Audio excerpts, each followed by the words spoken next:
और छत के नीचे सोने के लिए पूरी जिंदगी अपनी पूरे शरीर को खपा देते हैं, लेकिन सुकून की रोटी नहीं मिल पाती। साथियों गलत कर आपको बताइए। लेकिन ये नेता एक बार विधायक बनेंगे तो 5 बीघे से 500 बीघा हो जाए, 5 बीघे से 500 बीघा हो जाए। ये किसकी देन है?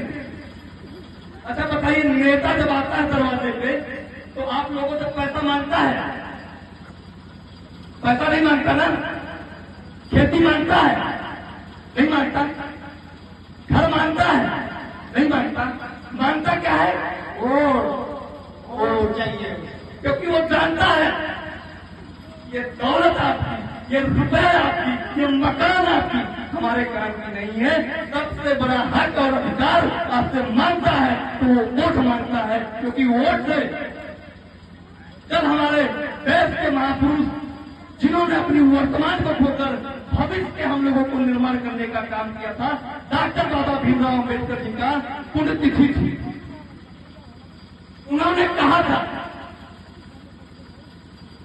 ये जो वोट है, इस वोट की कीमत हमारी देश की जनता को समझना पड़ेगा, हमारे प्रदेश की जनता को समझना पड़ेगा।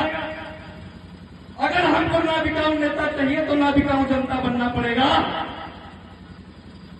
अगर हमें ना बिकाऊ नेता चाहिए तो ना बिकाऊ जनता बनना पड़ेगा। साथियों, किसी की भी सरकार हो 5 साल के लिए रखना चाहिए, चाहे वो जनता शासन पार्टी की ही सरकार क्यों ना हो, सिर्फ 5 साल के लिए।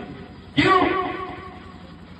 क्योंकि जब 5 से दूसरे जब उसमें आते हैं तो उनकी तानाशाही चरम पे हो जाती है, अपने मूल विचारधारा और सिद्धांत को भूल जाते हैं। जो अपने घर का, अपने जिले का और अपने मां का, अपने पत्नी का लाल नहीं बन पाया था, वो इस देश का लाल बन के आया था, देश को सुधारने के लिए लाल बन के आया था, पीला करके चला नहीं बन पाया, वो लाल बन के आया। कभी पिछड़ों का लाल, कभी गंगा मैया ने बुलाया, कभी आपका लाल, कभी विश्व गुरु, कभी राम का रूप, कभी भगवान का रूप। लेकिन सत्य तो यह है साथियों, सत्य तो यह है जो हर मंच पे, हर जगह, हर घाट पे अपने विचार बदले, वो ना इस देश का लाल है, ना अपने माँ का लाल है, ना पत्नी का पति है, और ना इस देश का विश्व गुरु बन पाएगा। वो सिर्फ अपना लाल, अपना जेब, अपनी कुर्सी और अपने चंद मित्रों के लिए लाल बन के इस देश को लल्लू बना के घूम रहा है। गलत करा केवल नौटंकी लाल। अभी हमारे साथीगण जो संभल के लोग हमारे साथ पार्टी बनने से ही लगातार लोग काफी लोग हैं, साथ जुड़े हैं, लोग संघर्ष कर रहे हैं संभल की धरती पे।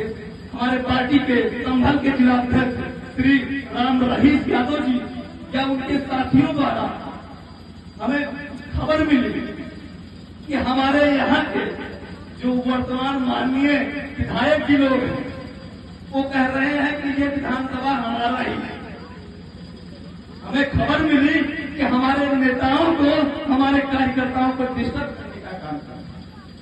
मैं आज इस मंच के माध्यम से जनता शासन पार्टी के परिणत आप सभी लोगों के बीच के माध्यम से मैं उनको बताना चाहता हूं कि मैं आपसे बड़ा मुलायम सिंह का सिपाही था। हमारी 2 पीढ़ियां चली गई मुलायम सिंह के पार्टी में। नेताजी अब नहीं है, वो हम लोग के पूर्वज थे।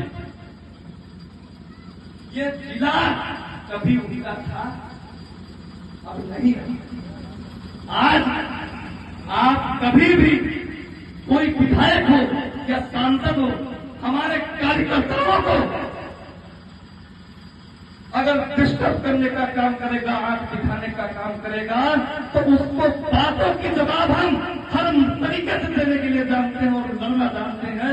आज हमने एक भी मुकदमा पारिवारिक मुकदमा, जमीन की लड़ाई और कहीं धन दौलत की छीना झपटी की मुकदमा कहीं हमारे ऊपर नहीं है साथियों। लेकिन आज सबके बीच में लड़ते लड़ते आज 12-13 मुकदमा मैं झेल रहा हूं। 2-4 मुकदमा और सही, ये जनता शासन पार्टी के जिंदाबाद, ये जनता शासन पार्टी के कार्यकर्ताओं को, अधिकारियों को अगर इस प्रदेश में कोई डिस्टर्ब करने का काम करेगा तो उसको जिस रूप में अंदाज ना होगा वो अंदाज लेगा। कहीं भी पीछे हटने का काम नहीं करूंगा। छुपते जीने से सही है लड़के मरना।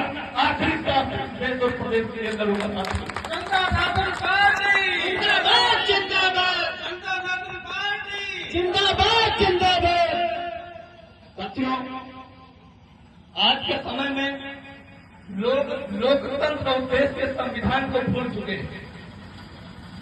जनता का अधिकार क्या है और पार्टियों का अधिकार क्या है और हम सभी लोगों का हक अधिकार क्या है, ये लोग भूल चुके हैं। आज हमारे देश में राजतंत्र लगने के कगार पे हम पहुंच गए साथियों। ये हमें आपको भरोसा नहीं है। ये बताइए बरसात कब होगी कौन जानता है? मौसम वैज्ञानिक आकलन करता है ना, आकलन करता है। ठंडक कब आएगी, कौन सी फसल उगेगी, कब उगेगा, एक किसान से बेहतर कोई नहीं जानता। उसी तरीके से अगर मैं ये चोला पहना हूं तो इस प्रदेश और देश की स्थितियों को मैं गौर से देख रहा हूं कि हमारे देश में हमारे पास कुछ नहीं बचा। बच्चा जन्म लेता है इस देश में 1.5 लाख रुपए कर्जे के नीचे जन्म लेता है। इस सरकार के 1.5 लाख रुपए के कर्जे के नीचे जन्म लेता है। हमारा आपका स्थिति परिस्थिति कुछ भी हो, जैसे जन्म लेता है 1.5 लाख रुपए कर्जा उसके ऊपर सरकार द्वारा लाद दिया। किसी बैंक का या किसी साहूकार का अगर कर्जा हमारे ऊपर या हमारे परिवार के ऊपर बढ़ेगा दिन प्रतिदिन, तो एक दिन वो देश प्रदेश में या परिवार पे कब्जा करेगा कि नहीं करेगा? करेगा कि नहीं करेगा? हमारे देश की जो लॉकर थी, हमारे देश में एक संवैधानिक अधिकार द्वारा देश का एक लॉकर है। आपातकालीन जैसी व्यवस्था हमारे देश